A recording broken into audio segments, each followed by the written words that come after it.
Welcome to the English with Kirsty podcast from www.englishwithkirsty.com. Here I'll be sharing with you tips, information and other learning resources so that you can improve your business English.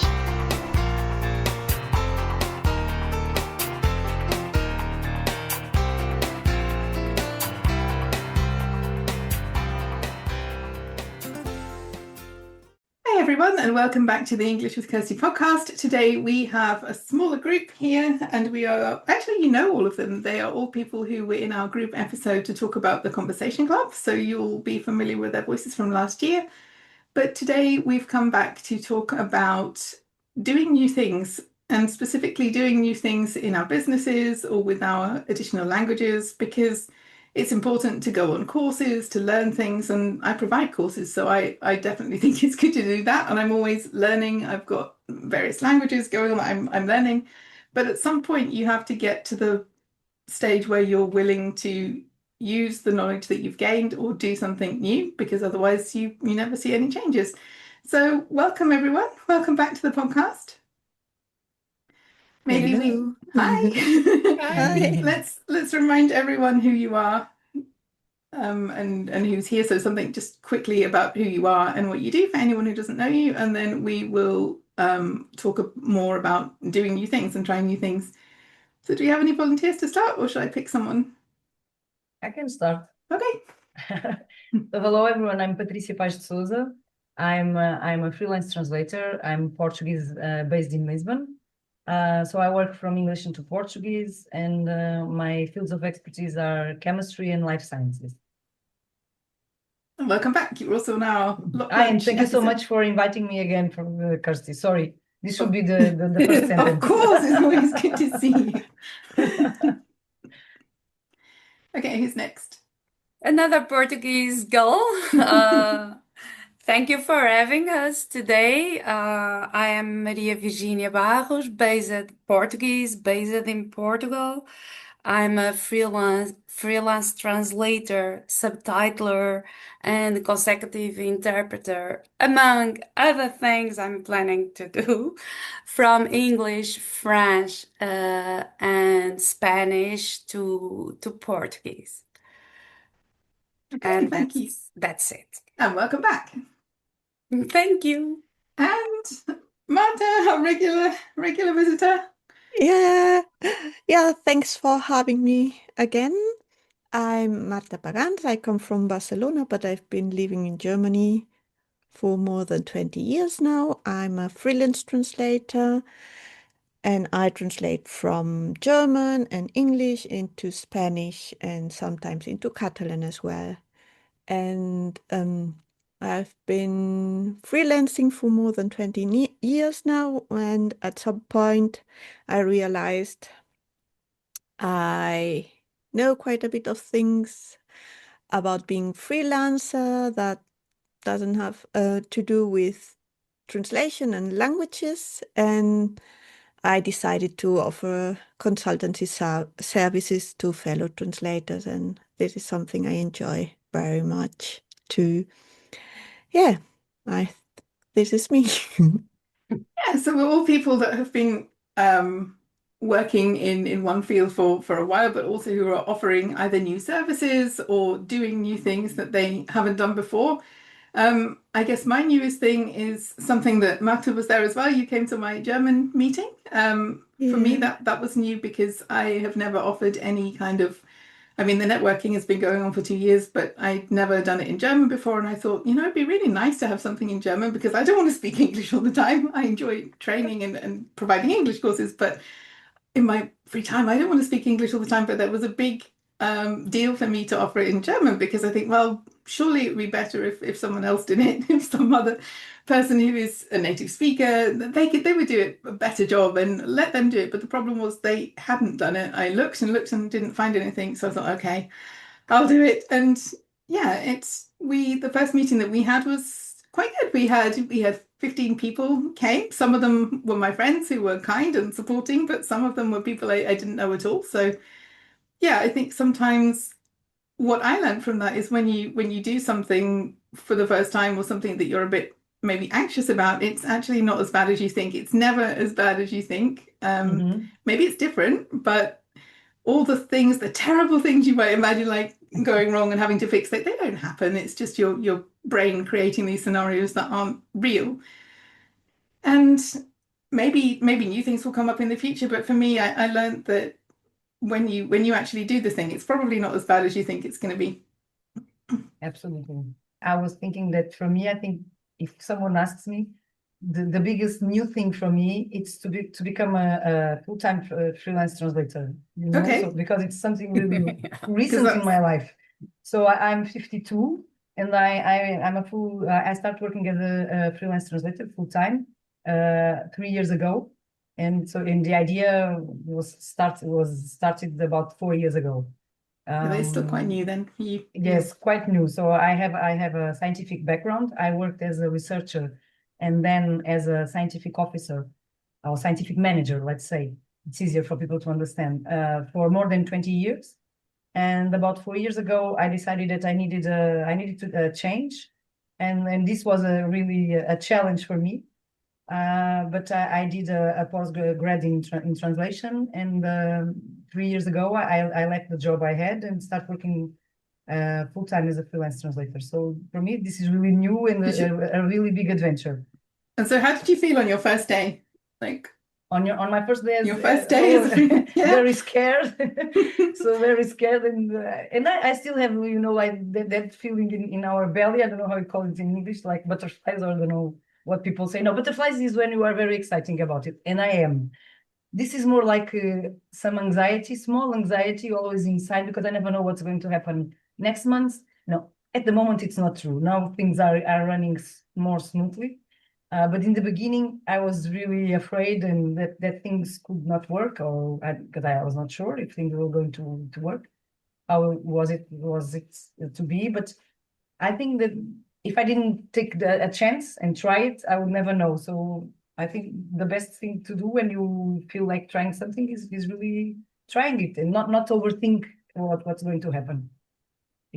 I don't know, it's my main message. Yeah. I think I have two main messages. It's never too late to try something. And as you were saying, it will be much better and easier than we imagine. So yeah, and you reminded me when you were talking, when I made that decision, it was in 2012.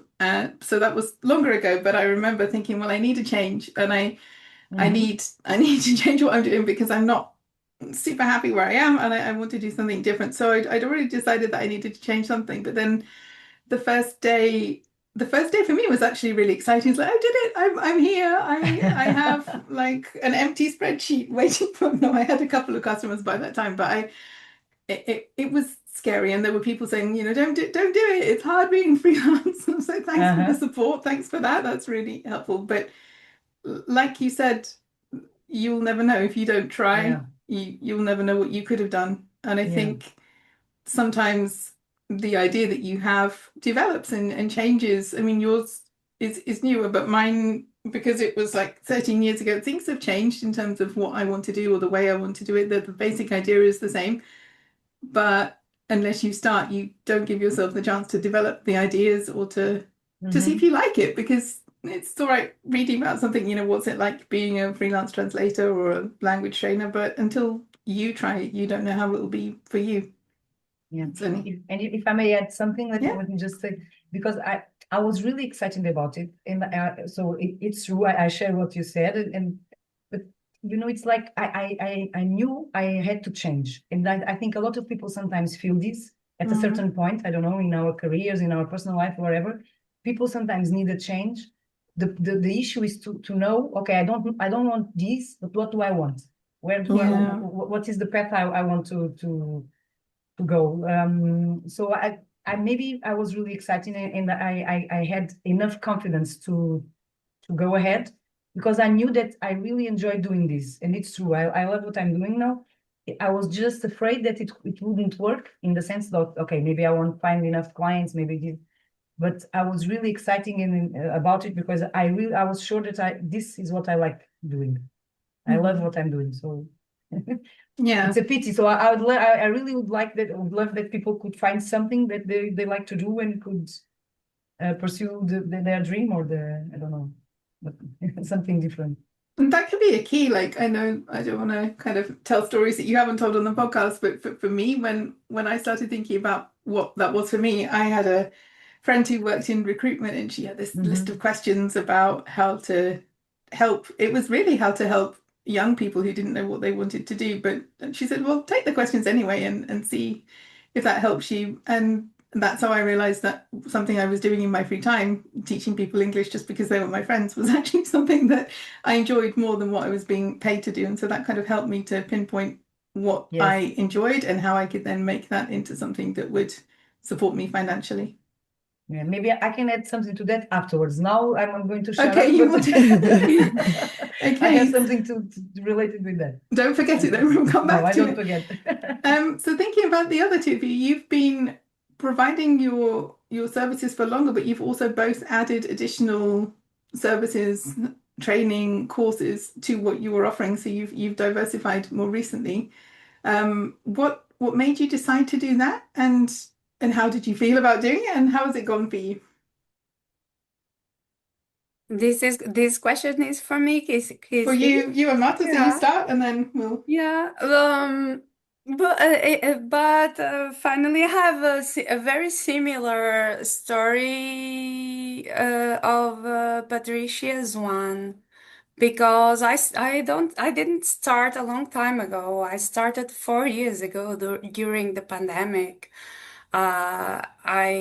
Even though I study language and literatures, I spent all of my life working in international business due to the language skills. I traveled a lot, and I was absolutely tired of that way of that life of being away from my family, and I was exhausted. And during the pandemic, I thought about my life and my dreams. And I truly believe, as Patricia said, that it's never too late to change, to make a big shift in our life. I truly believe in that. It is true, also true that I was afraid because I was an employee, used to have an income in the end of the month, used to all that safety, and I dive into uh, uncertainty.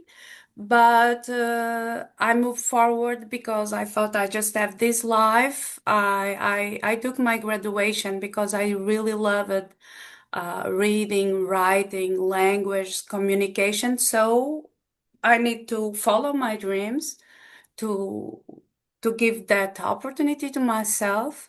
I had doubts also, as Patricia said.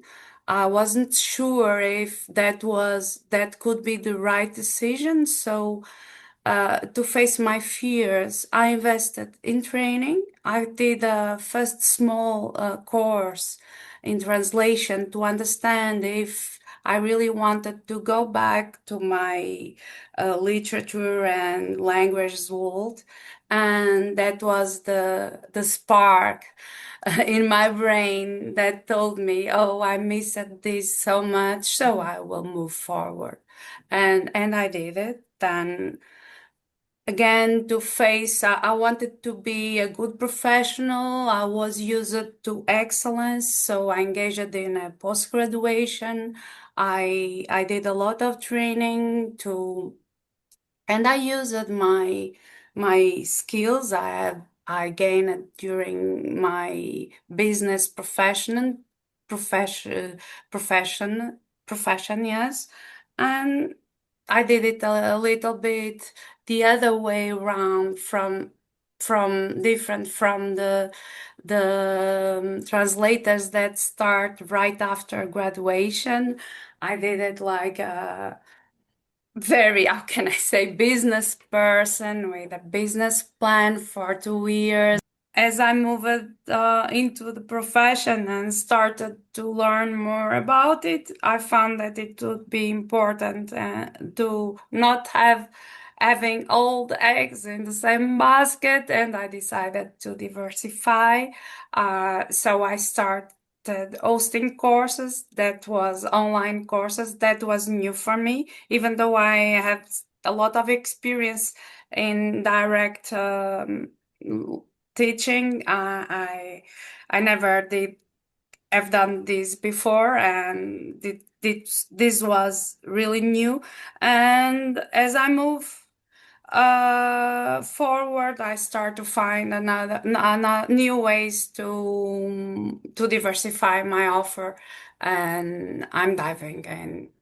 Always diving in new ways of using language and communication to be my profession, yeah, as a freelancer. Yeah, because I often see that on your LinkedIn profile, for example, that you have a new course, and then you had the same course in Portuguese as well. You started in English and then in Portuguese, and then was it another new course? I'm not sure, but I often see information about your courses. Is that something that you had always wanted to do, like training, working with people? Did you miss that element of working with people when you were translating, or how did it come about that you wanted to do something with courses and training as well? That was interesting because I didn't plan it at the beginning. It wasn't in my business plan. But as I started to build my personal brand, at the time I had a mentor that was guiding me, uh, teaching me not to mess with my readers, saying I do this, I do that, and to focus just in one topic. And I chose subtitling, a thing that I really love to do. That kind of thing I would do even if people don't pay me, because I really enjoy doing subtitling, and I focus on that topic. And when I started to do that, I started to have invitations to to go further with the topic. So right now, I won't leave the topic soon, even with AI present everywhere, because what I teach, it's really important, is the base of the knowledge to do a good work, even using AI tools.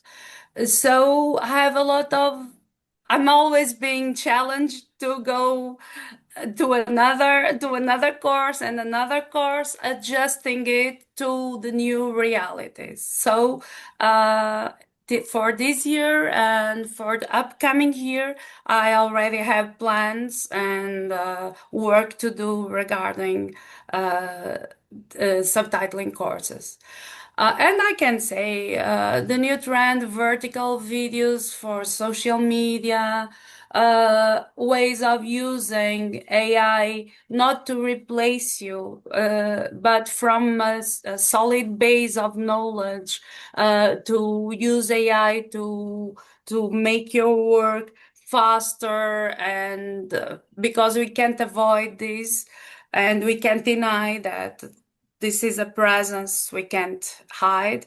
But I'm moving. I have a lot of plans. People are always challenging me with that, and I don't say no. I do another thing I like to do. I love to study, to research, to understand the market, the new trends, and that's a part of my work I really like, and I'm working hard on that. For right now, for vertical videos and social media videos, and is that the life is always challenging me. Yeah, and it's never boring because you've always got something new going on, which I think is important, Yeah. because new things can be challenging, but they are also what keeps it interesting. And Marta, you have you've been working in translation for longer, but you too are diversifying or have been diversifying your services in recent years. How did that come about? Why did you decide to do it, and how did you feel about doing it? Was it all excitement, or did you think, oh, how is this going to go, or how was the process for you? Yeah, well, the process was like I volunteered to be a mentor in my translation association, and I help a young woman who started freelancing, and I enjoy it very much. And I help her with her website. I help her decide which are going to be her fields of expertise. And it was so great sharing my knowledge and in a way realizing how much I know, you know. I mean, at some point I had to learn to make an invoice or to make a quote or to know when is a translation good enough, you know. But these are things you at some point you take for granted, Because you've or been doing them for so long. yeah, or going to networking events or something like that. And I always thought I'm good at writing, I'm good at reading. This something within my comfort zone, you know. And then I realized, well, I enjoy being with people too, like one to one, and I've been for I have a blog, and I started sending a newsletter and writing about the topics that are important for me, like overcoming self-doubt and perfectionism, and then COVID came, and I had a lot of time to think about my future, and I thought, well, I think this is something I want to do, like helping colleagues move forward. And I mean, I've been dealing with self-doubt and perfectionism uh, for a lot of years, so I know how it feels. So I think, and I have found strategies that help me. So I think this is a good way to help other people, you know, when you really understand how this person is feeling. And well, I have the technical or the this knowledge. How do you write a text and about you and so on. Yeah.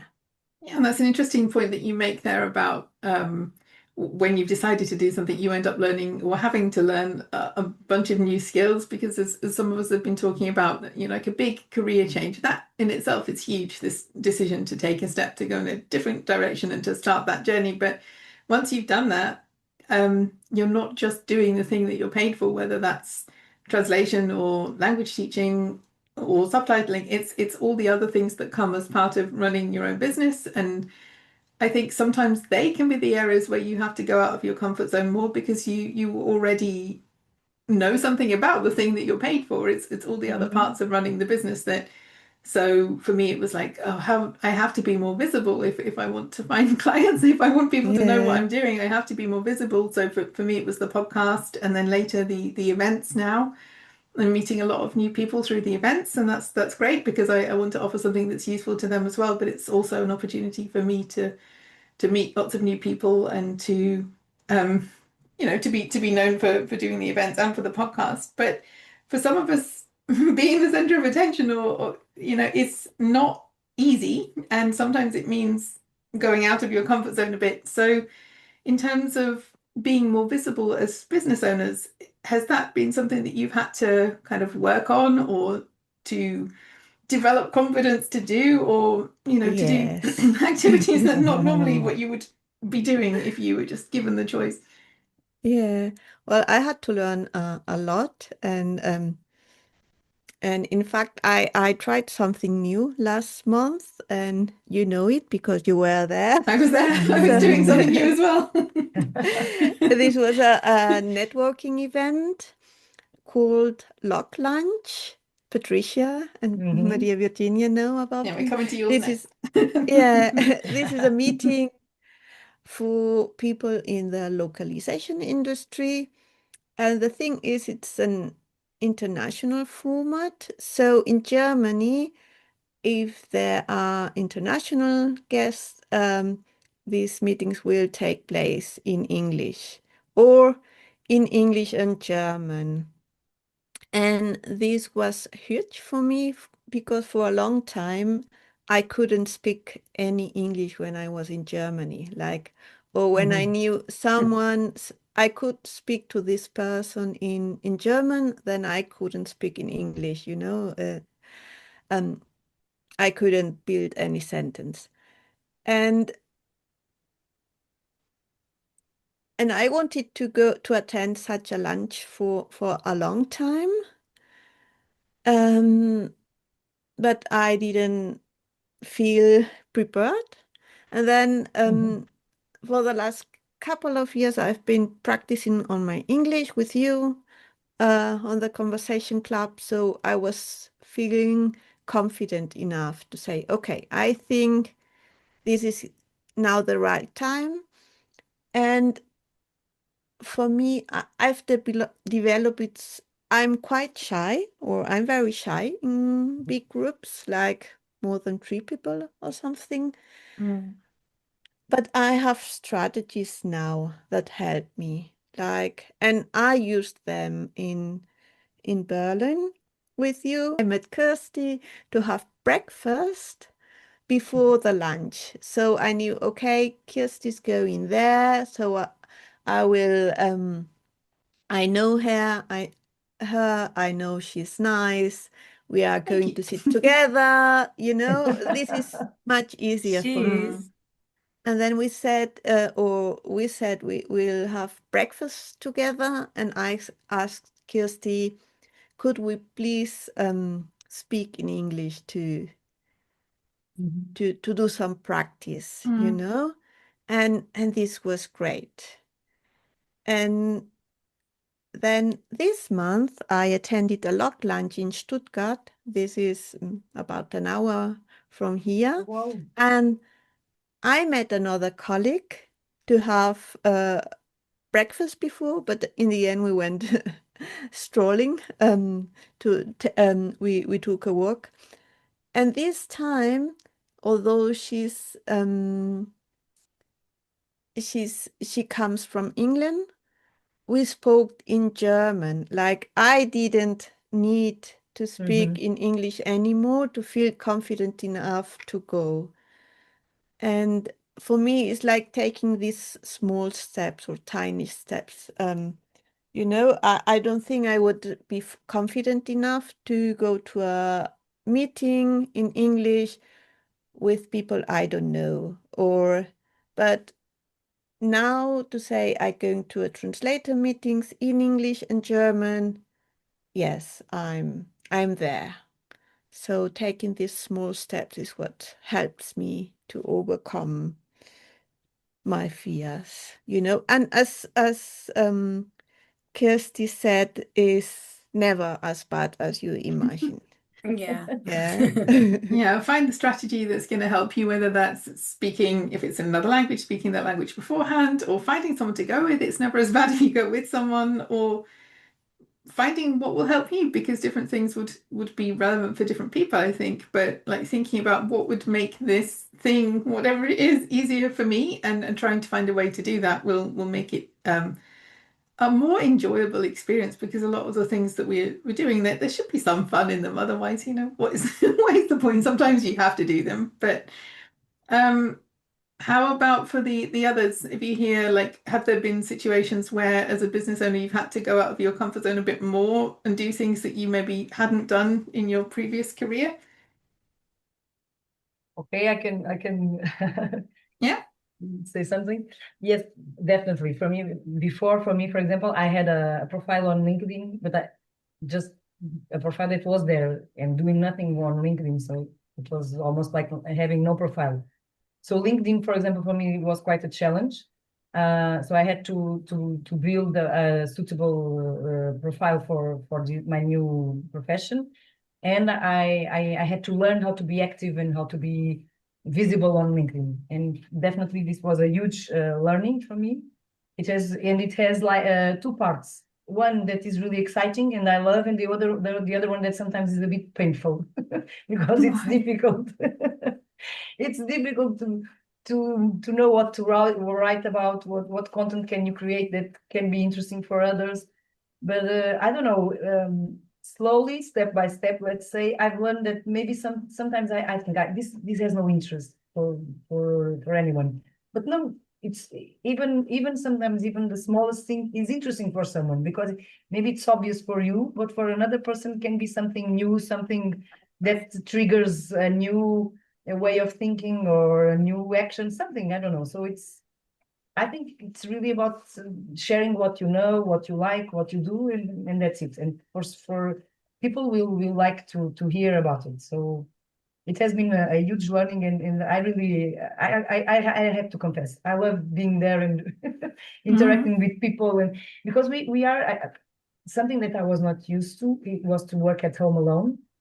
I have always worked in teams before. Of course, during the pandemic, I was working at home, but still in a team. So this new way of working alone is challenging, and I was a bit afraid of that. So I thought, I'm not sure if I'm going to feel comfortable and enjoy this. But the truth is that I don't feel alone. Because being on LinkedIn and participating on the conversation club, on networking events online, and there are a lot of options. So I don't feel alone. I feel I have colleagues, and like I can go and ask for an advice, for an opinion, to share anything I'd like to or I need to. So it's really nice for me. It was a big challenge, but now it's something that I really enjoy. And let me just add something. Another challenge for me was to volunteer to become a Lock Lunch ambassador. So the initiative that Marta was saying. And of course, I was a bit in the beginning. I wasn't sure if I would be able to do it properly and or how was it going to be. Oh. But because I really enjoy being with people, so I volunteered to become an ambassador. And what is a Lock Lunch ambassador? Is someone that in a city is responsible for organizing the meetings.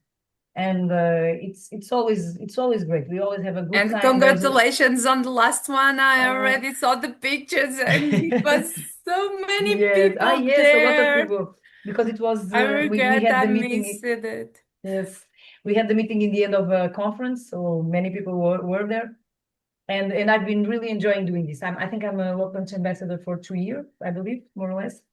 And I really advise people to leave the comfort zone and to try new things, and because you will always meet nice people, you will always enjoy. Yeah.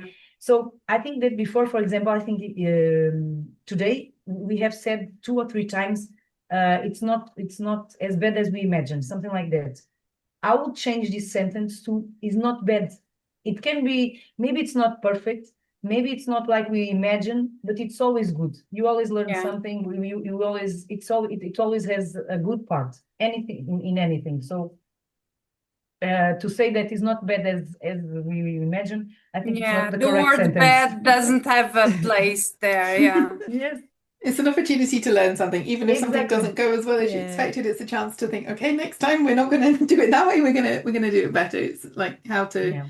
And some things you can't avoid. Like we've had some technical problems this morning. There will always be some things that you can't plan for. And I think for me, like I'm an over planner sometimes. I want to, which is useful. Like it's good if you have a team to have at least someone who's going to do that, to think of what might go wrong and how you can fix it in advance. But on the other hand, you will never think of everything, and even things that you think are fine and that they might go wrong. Like you can never know. So there's a need to be a bit more, for me at least, to be a bit more spontaneous and think, okay, well, if something happens, I'll figure it out. It'll be okay. Exactly. That's a balance, and you can go too far the other way too. But if you are somebody who tends to do that, then I think it's good to learn that, because the best planned event, there will always be something that you didn't anticipate, and it's about trusting that you will find the answer or the resources or the people, because sometimes people are really willing to help if you ask them to, and you don't have to do everything on your own. I think that's another misconception when we work on our own. You think, oh, I have to fix everything myself, or I have to know all the answers myself, but you don't, because as you said, we're part of a community, and even if we're doing different things, many of the topics relating to running your own business are the same across different industries or different parts of the same industry. So yeah, we have colleagues, even though we're not in a room with lots of people. Exactly. Yeah. Maria, do you have anything to add about going out of comfort zones? And because we were talking about the marketing topic and or the visibility topic, or the trying new things. I feel happy about one thing, that feeling that every experience I had in the past somehow organized, even the things that were not related, to give me this moment I'm living now, and I'm really happy about what I do, because at least I was thinking while Patrícia and Marta were talking, those things I had, those challenges in the past, writing for internet. I always wrote for internet on my blog. I was used to have people reading me and contacting me to engage in conversations about, in the blog was Portuguese language. And then I was trained to talk in public because I had to lead meetings with foreign people, so I had to do it. And now all these experiences are being really helpful for what I'm doing now. The thing, the big surprise, and a thing that I'm really proud and happy about now with courses is the chance of meeting people from very different cultures and engage with them. And that was the challenge, understanding that I have to be very aware of what I say and how I say it, to be respectful with people from all over the world. And somehow I feel proud because in the backstage I have a lot of young people, and for me this is like a mission now, from other continents asking me for advice. And if I feel that is a true approach, that they really want to hear what I have to say, I accept them as a kind of mentees, and I help them the way I can with my knowledge, because I'm a senior professional. And that kind of training, that sensitivity to other people cultures and understanding other points of view, uh, is being really important for me to grow as a human being. That is the most rewarding experience for me right now, is that feeling. That feeling is really good. And these I things can't don't be want measured, to can they? They're not expose just numbers. the It's people, not. but people from really different cultures, they feel comfortable addressing me. So somehow I feel like a winner. I feel that like uh, this I'm this easy person while directly relating with people, when I interact directly with people. But I'm happy that I was able to pass this image through LinkedIn at this extent. And yeah, That's my mission. And that's probably something you didn't expect as well, like some of the benefits and the really good points that we've been talking about, maybe things that we didn't expect at the beginning. I mean, Yeah. it's a surprise. Some of the things that happen are maybe the things that you can't classify in a way that, you know, you can count them, but the way that you being able to help people is one of the most important things that you can do. And I think that's really good that you've also discovered something that you maybe hadn't planned for, but was Yeah. a good thing that happened as a result of the courses. And I was thinking as we were talking about some of the things that we've done, how much other people are involved and how much like the ideas that we have, one of the biggest reasons that stops them from becoming something is we decide that they're not a good idea before we even gave them a chance.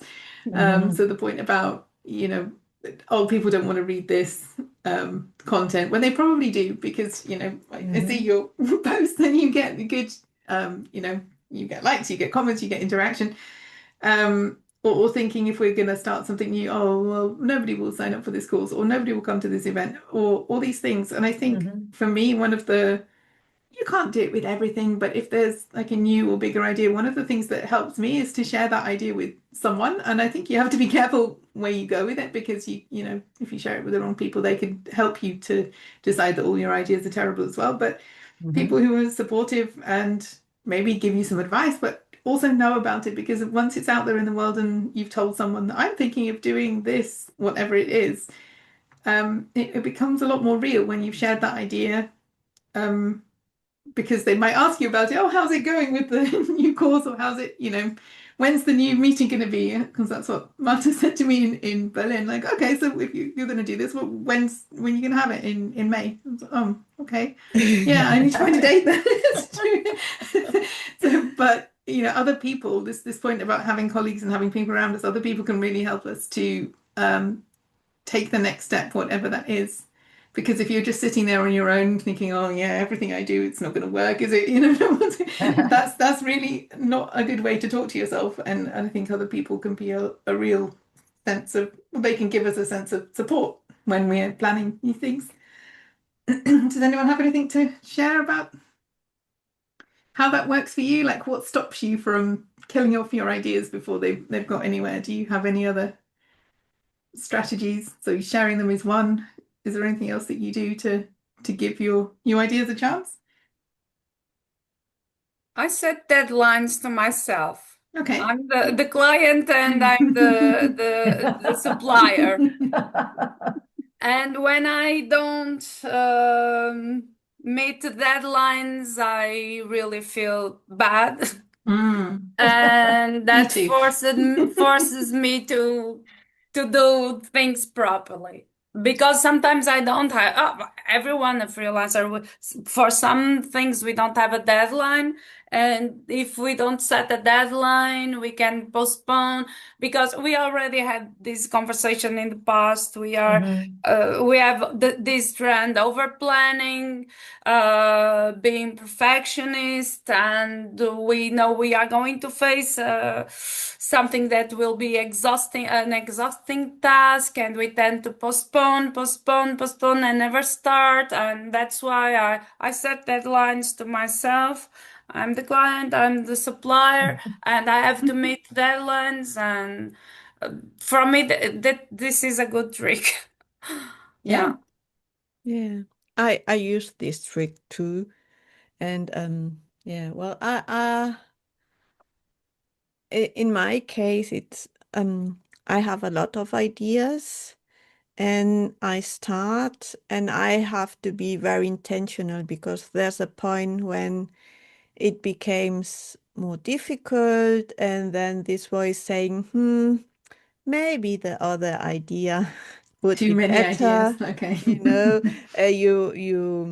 well, I will think about a new service as a consultant, and I will start and maybe send a newsletter or post it on LinkedIn. And then, well, I will get reactions, but it's not like in 5 minutes I will Yeah. have It takes time. that my course or my workshop, that every single place is gone. You know what I mean? That Mhm. and then at that point is for me to say, okay, you send 1 or 2 newsletter, you have to keep on Yeah. and not start with the next The next idea. thing. And this is good to set deadlines, and like when these new ideas pop up, like, okay, I'll write them down, but now is not the time. But you And write them down. I mean, that's a good thing as well, because the other yeah, problem is that people have so many good ideas and that they get lost because it's not the right time. But if you make a note of them somewhere, you haven't got rid of them. You just haven't started with them now, and focus your attention more on one thing until that's finished, and then the next thing. yeah, I need to write them down. Otherwise, they keep coming up, you know? Yeah, they And come if I in the know, middle of the night in okay, your dreams. yeah, Yeah. 2 o'clock is a good time for, Mhm. Yeah. yeah. Okay, can I add something that I remember now while listening to Marta? Because I think that sometimes we have an idea and okay, we overcome the fear, so we give the step of trying. But I think it's really important that we are aware that sometimes a certain time is needed for something to work, to work in the sense Yeah. that, okay, you need to be like resilient and consistent. So maybe if you try something, imagine lock lunch, for example, the first lock lunch, it was not organized by me because Ivana Baldioni was the ambassador at the time, and I had not yet volunteered. She organized it, and we said, okay, she contacted me, and we said, okay, at least we will be 2 at lock lunch. And the truth is that we were not 2, but we were 3 people. We were in the first lock lunch, Lisbon lock lunch, we were 3 people. And we said, okay, let's keep trying it. And we keep doing it each month, doing. And for example, last Friday, we were 28 people. So I think Wow. that we need to be confident and this confidence sometimes comes from being aware and being sure that, okay, it takes time. So let's give it the required time. I use the same this thought, let's say, I don't know, this thought. I use it for myself when I start working as a freelancer. And it's funny because I read this on LinkedIn or I don't know somewhere, that one of the mistakes that freelancers sometimes do is to feel that in a few months everything will be running smoothly and they will be having a constant and a good income and so on. No, it requires time. So I try to convince myself it will take time. I just need to be resilient enough to wait, and things will work out. And it's true that now that I'm working as a full-time freelancer for 3 years, for example, in this first semester, I noticed a huge difference comparing to last year. For example, I'm getting much more work and so on. So sometimes we need to be resilient and consistent. Keep trying, keep organizing, keep posting, keep writing, whatever. And that's whether you're at the beginning of your journey or whether I think you can apply that in both cases, whether you are trying or offering something new. Like last year I launched 3 new services. So whilst I'm not like a beginner with my business, because I've been doing it for 13 years, I have these new services, and in some ways that feels like going right back to the beginning and like posting about them, talking about them, because people don't know that they exist. So I think whether we're talking to people that have, just starting out on their career, or people, I mean, everyone's probably changed something in the last couple of years because life around us is changing, what customers need, they're changing, so we're all in some kind of state of change, whether it's completely new things or just adding things like some of us have done. So yeah, I think that's a really important message about being consistent and keep going. And that is also when it helps to have people around you who, if you're having a day when that's not so easy, can help you with that, and remind you of what you have achieved, or what has gone well. Yes. So does anyone else have anything that they want to add? I have something, if we have the time, I would like to Go share for it. some. It's what I mentioned in the beginning, and you said don't forget about it. Yes. Because I think maybe it can help someone that is in a situation where they know that I don't want this, for example, from the professional point of view, let's say, but it can be anything, I believe. I don't want this, but okay, I want to change, but I don't know to change to what? I don't know how to do this. And something that really helped me, because you were mentioning the tests for kids and so on, Kirsty, or something like that you said, that you did. Yeah, so I have a sister-in-law that is a psychologist. And when I was struggling with this, I need to change, but I don't know what I'm going to do and so on. She told me, okay, take a piece of paper, draw 3 columns, and in the first column, list what you like to do. In the second column, list what you think you are good doing. And on the third column, list what people think you are good at or doing. Mm-hmm. And in the beginning, I thought, this is very childish. I'm not going to do this. No. I don't. But then it kept in my head, sometimes once in a while it was coming and coming. I said, okay, let's give it a try. And I start filling the columns, and it really helped me. Because the idea was to have the 3 columns, and then of course try to find something common to the 3 columns. So something that I enjoy doing, something I thought I was good doing, and something that people recognize I was good doing it. And it really helped me to find and my change started like with this. It's true. Maybe it seems very naive, I don't know, or childish or whatever, but it's true. You have to start somewhere. Of course, afterwards there were a lot of decisions and thinking and so on, and conversations with the friends and people and family and so on. But it started with this. So maybe it can help someone, I don't know. Yeah, because I think that's otherwise you can just spiral like, I hate my job, I hate my, Exactly. and then it never goes past that. It's just unhappy people, which is hard. I've been there, but I didn't stay there, and I think that's the same for you. You wanted to find a way out, and I think that's sometimes we just need to have the idea, what is the way out? Whether it's something really big like changing your career, or whether it's smaller things like maybe I don't like some of the work that I'm doing at the moment as a freelancer. I would like to do more of something else. It doesn't have to be a complete career change. Yes. It can be at the beginning. But if you're also feeling that you're doing something, you're happy enough, it's you're getting, you have clients, you're doing work, but there's something more, or there's something like you'd rather change the way things are done, and you do a bit more of one type of work and a bit less of something else. And how do you get from where you are to where you want to be? What are the steps? And I think, like Marta was saying, like it can feel big if you don't look at the steps in between where you are now and where you want to be. So these exercises, like thinking about what the change should look like, or even how you get to the next step, can really help to make it not feel like such a big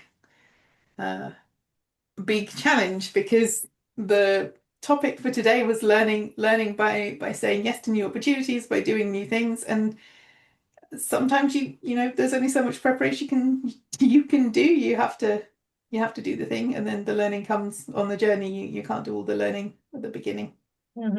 Yeah, absolutely. Okay, well, thank you everyone for coming back. It's been good to see you. It's always good to see you again. Thank you for sharing your experiences with us and your tips, and I hope to see you again very soon. Thank you so much, Kirsty. It was a pleasure. Kirsty. Thank you.